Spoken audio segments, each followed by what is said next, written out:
when it comes to the enlargement process, we often hear geostrategic, geo-economical reasons, geopolitical reasons, fatigue. We often hear actually the reasons as a part of enlargement, as a modeled, as a process of game of power. And it should not be a game of power. It's basically and substantially, enlargement should be defended and justified by the new narrative and wording that it's a part of collective European identity. It's a promise from the Paris Charter for a New Europe in 1990, saying that there is no Europe complete, stable, at peace and prosperous if it's not united from south to east, south to north, and east to west.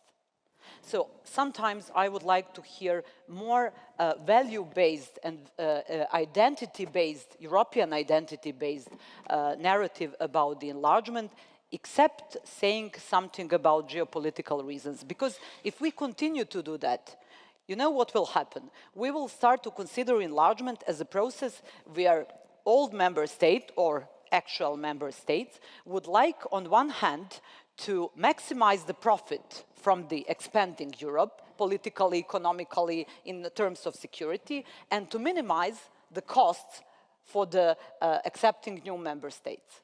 And by the way, the whole of the Western Balkan GDP is less than 4% of total European GDP. And the total number and population of Western Balkan is less than Romania. So those things are sometimes very questionable when we hear this fatigue. You know, if you have fatigue, psychological fatigue, then your remedy should be to be curious, to be active, to read, to learn, to do something. If you have physical fatigue, then you should work out. You should do something if you have fatigue, not just saying and explaining about the fatigue. When it comes to new methodology, we accepted in Montenegro as well as already acceding country. Don't forget that Serbia and Montenegro, we are associated members.